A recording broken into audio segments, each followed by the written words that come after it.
Welcome to Something More with Chris Boyd. Chris Boyd is a certified financial planner practitioner and senior vice president financial advisor at Wealth Enhancement Group, one of the nation's largest registered investment advisors. We call it Something More because we'd like to talk not only about those important dollar and cents issues, but also the quality of life issues that make the money matters matter. Here he is, your fulfillment facilitator, your partner in prosperity, advising clients on Cape Cod and across the country. Here's your host, J. Christopher Boyd. Welcome, everybody. Thanks for being with us for another episode of Something More with Chris Boyd, here with Jeff Perry. We are both of the AMR team at Wealth Enhancement Group, and our show today, we're going to talk about a variety of things, but the first of them is about this 80% thought process. I'm going to call it the 80% rule, but sure. I don't know if that's exactly what we might call it, but we'll come back to that in a second. Before we get started, I wanted to ask you all to please share our show with someone else. We love doing the show, and we'd love to help more people and reach more people. Your ratings and sharing of the show is really the best way for us to reach more people. So if you find the show helpful and enjoyable, share it with someone else. Give us a rating on wherever you like to listen. And if you're not, by the way, watching us from time to time, do you know that we are now posting our shows both on YouTube on the Wealth Enhancement Group page and on our webpage, which you can find at somethingmorewithchrisboyd.com. So from time to time, join us on video as well as the audio podcast. And you can find the audio podcast wherever you like to listen to audios. So hopefully you have, and that's how you're listening right now. So, Jeff, I wanted to at least mention that from time to time. No, it's good, right? We appreciate it. Yeah, it definitely works. The more people share and like and rate our shows, the more it gets into the algorithms, and so more people can see it. Yeah, appreciate it. So, that being said, 80%. What the heck are we talking about? I thought it was a 4% rule. What's this 80% thing? 80% is a B minus. So is that good enough? I don't know. Yeah. So, oftentimes when people think about retirement and what they're going to spend, right, there's this rule of thumb or perspective that you're not going to spend as much in retirement as you do while you're working. Why is that? Well, you might not be commuting. You'll spend less on your car and all that goes into the maintenance and the gasoline and so forth. Your costs go down. That's one reason. I won't need to spend as much on my wardrobe. Yeah, dry cleaning, right? Dry cleaning, or I gotta get a new suit now and then, or whatever it is, right? Yep. So that's part of the rationale. No more business lunches if they weren't reimbursed, or there's a lot of things people come up with. You spend money going out to lunch more often or something. Right. Yeah, good point. So, okay, well, let's talk about that for a minute, Jeff. Is that true? Will my expenses go down? Absolutely true. If you're just going to sit on the couch all day. Yeah. And you're not driving anywhere. You're not going out to eat. You're not going to get any new clothes, for your retirement life. You're not going to have any hobbies. You're not going to do anything at all. Exactly. Yes, that is accurate. So, in other words, that's not really probably it's not accurate, no. Because we do have other things we want to do with our time when we're not working. So. We do other things, and those things can add cost. Now, sometimes it's just out and about, and we go out to breakfast more, we go out to lunch more, we have more social engagements. Maybe we just go shopping more. Well, I see, and I live in Florida. I live in it's not a per se retirement community, but there's lots of retired people, and I see shopping as entertainment for people. That's right. Shopping and going out to eat is entertainment. That's what they do to break up the day. To pass the time. And so is it true? I think we have to be a little bit skeptical of that notion. Now, if we want to get granular, because let's say we think in terms of our expenses and we say, well, I've got it almost set up that my mortgage is going to be paid off about the time I retire. Well, that's practical. That's relevant. Okay, right. Maybe that's a good example of an expense reduction because you've got that paid off. So that's a possibility. That could be downsizing, things like that that are That's a really, good point. Downside. really, concrete. You can say, I'm not going to have this $2,000 mortgage, or I'm moving to a less expensive home. My expenses on a home will be less. Therefore, my energy costs, my upkeep costs, et cetera, Right. plowing and so forth, whatever. The upkeep outside, inside might go down, right? Right. Yep. That's a good point. So, I think we have to get specific as we think about some of these considerations when we put our numbers together. I was doing this financial plan as a project thing with a group of planners, and the case scenario was assuming 75% Wow. expenses. And I was like, well, wait a second, how are we coming up with that? Now, in this case study, the people stopped contributing to their work investment plan. Okay. Okay, all right. That if you're considering that an expense, then yeah, you're not going to be investing the way you did pre-retirement. So that's a reduction in expenses, if we're calling that an expense. I got my air quotes, fingers moving here. Fingers Cash flow, right? Yeah, coming out of your cash flow. And then, so investment, there's a number of considerations of how people might have extra money going into investment. And if we're considering that as part of that reason, we're going to have reduction in expenses. Okay, I get that. If we're only looking at our expenses, what we're really spending, then it's a different story. I don't think you're really going to be spending 75, 80% of your expenses, because you still have priorities. And then you may do new things. I want to travel. You said hobbies. I might take up golf or, something else. Pickleball for Jeff here, right? At least I picked one that doesn't cost much money. It's not a big expensive hobby though. Yeah. After you get your paddle. You get a paddle and a ball, a couple of balls, you're good to go, right? Maybe sneakers. Some shoes. Yeah. Oh, and a shirt. Wait a minute. And the money wait. I got to pay the money to enter the tournaments. There you go. Canvas bag, maybe, to carry your stuff. And drinks after, of course. Now we're talking. All right. So you get the point, right? Right. So even an inexpensive hobby has a few costs. Right. But look, I think the point is you're going to do stuff with your time. And like some of those are expensive hobbies. I think of golf as being a little more pricey. I mean, you can do it in a way that's reasonable with, where you go and how you do it. But yeah, let's face it, there's some expense in these things. And so whatever that may be for you. It's usually like pent up dreams or demand, we'll call it. Like, when I retire, I'm going to travel, right? Yeah. You'll see the world. That's right. And that's, that can get, I hope you do. That's why. Yeah. Or even I'm not going to go, I don't need to go to Europe. I'm going to see this country. There's plenty to see here. Well, you end up getting the RV or the trailer or something, right? Or renting, or renting. You end up doing things that have costs. So 80%.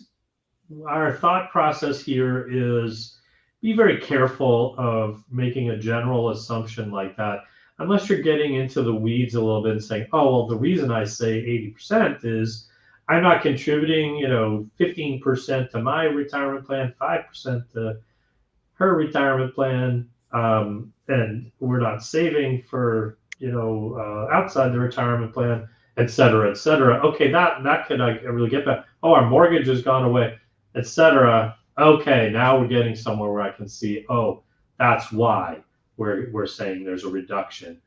Outside of that, I would actually argue you're probably going to spend a little more. We talk about the retirement smile, Jeff. Right. Talk about that. Sure. It's so if you picture a smile, just draw an air smile, and you see the two highest points upward are at the beginning of the smile and the end of the smile, meaning when you start your retirement, your spending is likely to be at a higher rate. A little elevated. Yeah. A little elevated, talking, maybe these vacations or things you want to buy or hobbies or whatever it is. And as you are in your retirement, the cost goes down, down, down, with the theory near the bottom of your cost is you're still reasonably healthy, but you're not doing as much. You're into more routines. Maybe you've done it and Yep. now you're more content to just in your routine. Yeah. And then thinking the smile is going back up, you're getting older. Maybe you need some assistance with things you used to do yourself, or maybe Sure, you need some help in services the and things. house, or maybe you Yeah. need a caregiver, maybe you need assisted living, whatever the situation is. So according to the retirement smile, at the end of near the end of your life, your expenses are high, not for the vacation reasons, but maybe for some Yeah. extra health Different reasons. costs that you might have related to healthcare. Yeah. Good point. So, I think as you approach retirement, as you get into retirement, going through retirement, it becomes important to not think of your plan as static. And, I think when we start, it's one thing to start with a number. And what can happen is over time, we find what really happens. Right. We're making an assumption of what we're going to do. But then we need to keep updating the plan and revising it and reviewing it to say, does it work? Am I on a path that is sustainable? And if not, well, I might need to take some action. And if so, we're good. We're good. We're doing our thing, you know? So that kind of brings us maybe, Jeff, to talking about with clients, why do we do an annual review? Why is it Absolutely. important? Absolutely. We have this plan throughout our accumulation phase. We're going to contribute so much to our retirement account, to this and that. We're going to pay down our mortgage, all these things that we're trying to do to get ready to reach that land of critical mass, or what's your Yeah. number. And you get there, and that is definitely, and you meet with your advisor, see how you're doing, tracking your debt reduction and your investments. Yeah. And then you feel comfortable, you retire. But that is certainly not the end of the story when you need to be on top of your numbers and top of your plan, because this next phase is somewhat, I can argue, more critical to have these reviews and make sure you're on a plan, because you don't have the ability to increase your income so much, right? Yeah. So I have to tell you, it's not uncommon for people to sort of set out their plan saying, I'm going to spend X. And they start down the path to retirement. And as they get a little more granular, the house needs a little bit of this and that. Well, we did want to take that trip. And it turns out maybe their expenses are materially different than they expected. absolutely. Um, and so as we look back over a few years and say, wait a second, when you retired, you were thinking you were going to spend X, but now you're spending 2X or whatever. That's a different plan. And how are we going to deal with that? Right. And that can be just your cash flow you projected wrong, or you've been too generous to yourself, perhaps. Yeah, maybe. Yeah. Or it can be that something's happened that, maybe we talk about when we do our financial planning, the what ifs of life. What Yeah. if this happens, good or bad things. So Yeah. one of these what ifs may have happened. Yeah. Right? Something. Good examples like Yeah. kid divorced and now they're got a financial dependency on you for some help for a time, or Yeah. I don't know. What's another common Well, example? a lot of people they leave their full-time job, but their plan is to work another 10 years, making Yeah. half the amount of money, and maybe somebody's got a health issue or a disability that they didn't And expect. for whatever reason, they're not working. So that extra income to support the plan, Yeah.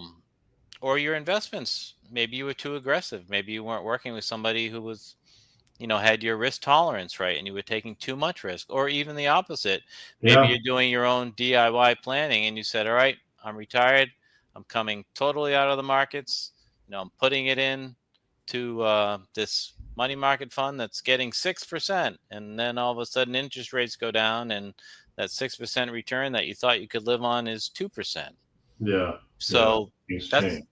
a lot of things change every year. And I think the annual reviews are we tell our clients this, and many of them participate, some don't. They they don't want to do it. Yeah, or they're just feeling like, oh, I'm happy with the way things are going. Not much has changed in my life, that kind of thing. I'm But we still would like to have that meeting anyway. We would. I am surprised. One of the things, I've been doing this 4 years with you, Chris, Yeah. but and some things are surprising still. One of the things I'm surprised about is how we, we get new clients, and many of them are from other advisors. And I'm surprised that the number one reason is I haven't heard from my advisor in 6 years, or pick a number, Yeah, a right? long time. Yeah. And they haven't been doing these annual reviews, and the advisor hasn't asked, or they missed the communication, or whatever the case is. But these Yeah. are really, the annual reviews are really critical. It's an opportunity to meet with your advisor, even if the annual review is 45 minutes and everything's fine. That's a reassurance. That's a sense of peace to you, right? That it's okay. But sometimes life events come up, or you've done something that you didn't think would impact your plan. You did a gift to the family member that wasn't in your plan, or you decided to buy that RV that you referenced that wasn't in your plan, or on the good side, well, not the good side, I'll say you won the lottery. That I was going to say an inheritance, but that's, Yeah, questionable. you had money coming into your plan. Unexpected wealth arrives. That's right. So to update your advisor on the life changes, good or bad, and to just see if you're still on track, your cash flow is where it. Unfortunately, that doesn't happen as much as people would like, No, right? no, it's usually the challenges that present Yeah, themselves, yeah. but not But always. no, that's true. And I think, yeah, there's a variety of circumstances that can arise. That one is, like you said, it could be new money. Some, I'm not spending as much as I thought. I've got an accumulation. What should I do? Great. That's a great issue to discuss. Sometimes it's my health has changed. I may have materially different, concerns because of that. That's right. How's this play out? What happens if, maybe it's a little bit about, we've had unexpected expenses that we need to deal with. Where should we take it from? Right. And that's an important question. Even if you're deciding to go outside of your cash flow plan and it's a what if, or it's a I didn't see this one coming, where you access those funds and how you access those funds can be a really key component to the overall success of your plan. Sometimes it's about tax planning. Right. Hey, I'm not making as much. I'm not taxed as much. I've got this window where I haven't had to turn on my required minimum distributions. I may not yet have turned on Social Security, or when should I turn on Social Security? I kind of want to do it now. I could use the money. Well, should I do it now? That's a big one. Yep. Or I'm in this window where I don't have either Social Security or required distributions, but I'm drawing from my investments. Does that present any tax opportunities, tax strategies? The idea of a Roth conversion comes to mind. There can be a variety of things that we could look at and say, well, what are some of the windows of opportunities or risks that we need to be planning around and reviewing? And sometimes it's related to tax considerations. Sometimes it's, hey, I have this pension decision. We're turning on a pension. Should I include the spouse? Should I not include the spouse? Should I take a lump sum? Should I take an income stream? I'm just throwing out a whole range of things that have come up over the last 6 months. Sure. We've talked about all these things with clients. Yep. What comes to your mind, Jeff? Things, unexpected decisions. So we're talking about your annual review with your advisor. So I'd love to see, not just in the annual reviews, but I'd love to see before an annual review or anytime during the year, if a client has a thing they're thinking about. There's so many things that we don't expect we're going to do. But a little forethought is bubbling up of I'd like to, can right. I? How does it work? It could be, we planned on keeping this house, but it's really too big. Or, gee, our kids moved to Arizona and they just had babies maybe we should move to Arizona, or let's travel the country, let's buy that RV, or you name it, right? Um, if you have a good advisor that you're working with, you can reach out to them and saying, this is what I'm thinking. Can we model this? Can we project, like, if we have this added expense, or if we have this reduced expense, or if we want to buy this thing, does it impact the likelihood of success of our financial plan? And so you can do it at an annual review if it's just something that's kind of in, not imminent, right? You're just thinking about something you might want to do in a few years and model it out and make adjustments. But even if it's just something that comes up and you want advice and you want model, how will this affect my plan? It could be a gift too. I'm thinking about helping my child buy their first house. If I give them $50,000, not talking about gift taxes right now, but if I give them a sum of money, how's it affect me how's and it my affect my plan? plan?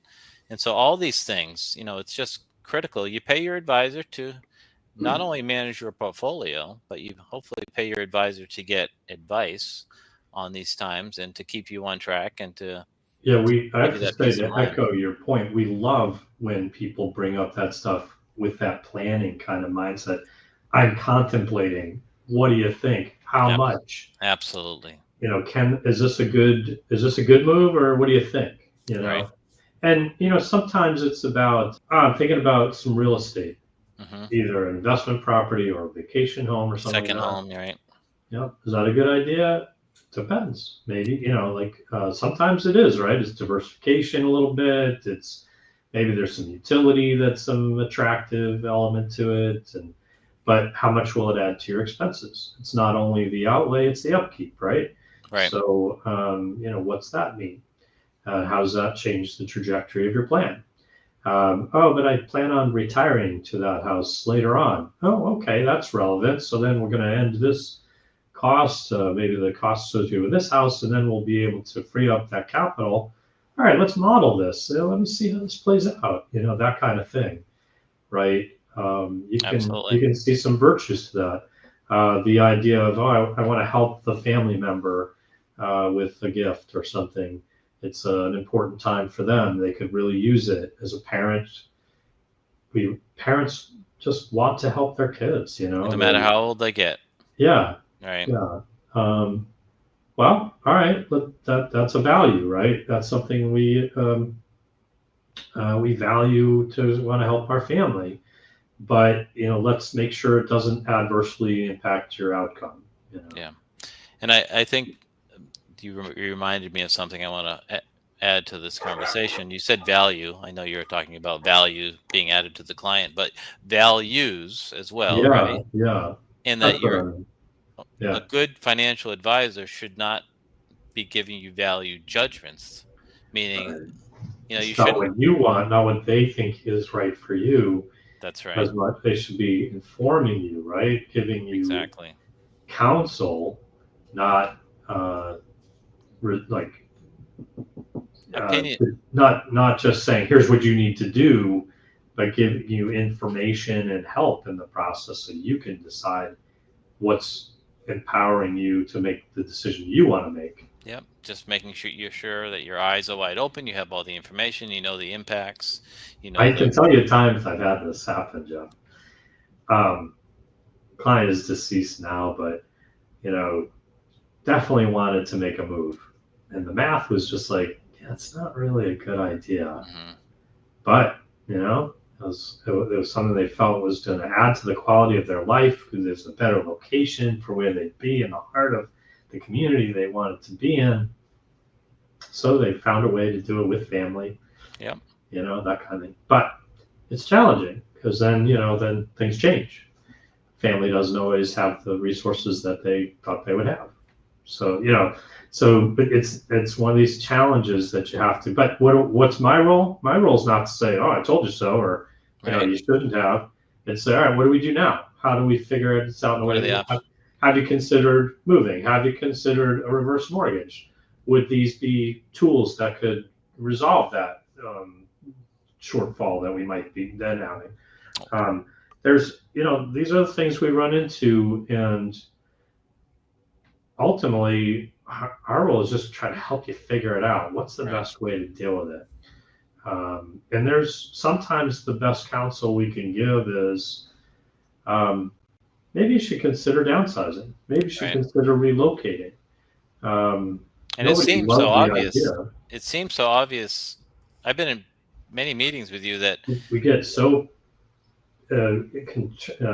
constrained by our perceptions and right. our preconceived intentions. We don't consider all the options, like some of them you're mentioning now, and other ones. Like some of these things are available to you. Have you thought about them? It can be that simple. And sometimes people say, "No, I don't want that." It's Well, like it's a value. Okay, right. all right, That, yeah, that's fine. that That's makes fine. sense. Okay, you thought of it. It's not something you want to do.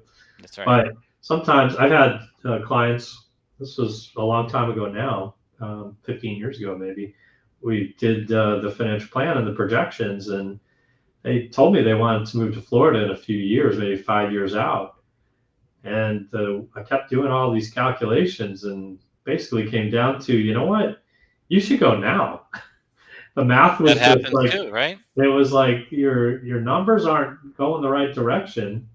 Doing it sooner is better. Time for the move, and Absolutely. they did, and they've been happy. It was a good fit, a good choice. But when you know that kind of stuff, like not just I think a lot of times we get focused on the portfolio.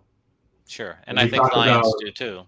Yeah, we talk about what's happening in the markets. We talk about, oh, these days it's all, what are tariffs going to Geopolitics do? and And, yeah. all that kind of stuff. Some of these variables that are, in the news that we're all focused on. And those are relevant. We have to, pay attention to those things. But sometimes it causes us to not put as much attention on to the other aspects of the plan, the financial planning considerations. Right. And sometimes those can add even more value than the financial portfolio management decisions, which these are foundational, all of these, right. But they're all interrelated, and sometimes it's important to step back from the focus on the portfolio. Yeah, the review of the statements, right? Yeah, and all that's going on in the economy and the Fed and et cetera, and trying to think about that. And sometimes we need to step back and put it into context of what else is going on and all that can add value with. That's maybe outside the scope of should we have more equities or less equities or whatever. Well said. Shorter term bonds or longer term bonds, whatever. And that's why a financial review is so important, because it's just a point in time, at least once a year, that you go in for your review, and all the things you're focused on, the things you're not focused on, but we talk about them all. We'll go through the portfolio certainly, but we'll talk about life changes and how you're tracking on your plan. We'll probably ask you if anything's changed in your estate planning, right? Yeah. Anything's happening there. Any family family beneficiaries once in a while. That's right. I know. Can't tell you how often we find just something's not what it's intended to be. Right. Yeah. Some of the mundane things are good to review too. That's right. And it's an opportunity for these things to come up, because the conversation spurs these things.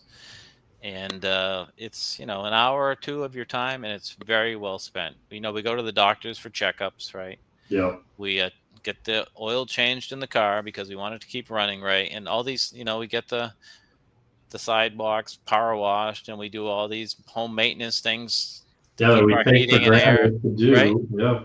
It's something as important as your financial plan and your financial security for the next year, 5, 10, 30 years.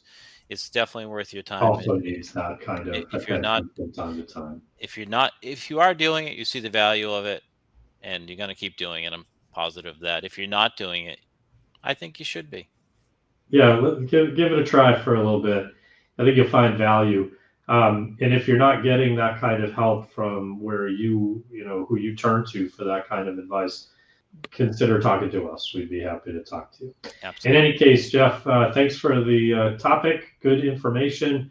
So 2 things we talked about today. Reconsider that 80% question, and don't overlook in the annual review. Until next time, everybody, keep striving for something more. Thank you for listening to Something More with Chris Boyd. Call us for help, whether it's for financial planning or portfolio management, insurance concerns, or those quality of life issues that make the money matters matter. Whatever's on your mind, visit us at somethingmorewithchrisboyd.com or call us toll free at 866-771-8901. Or send us your questions to amr-info@wealthenhancement.com.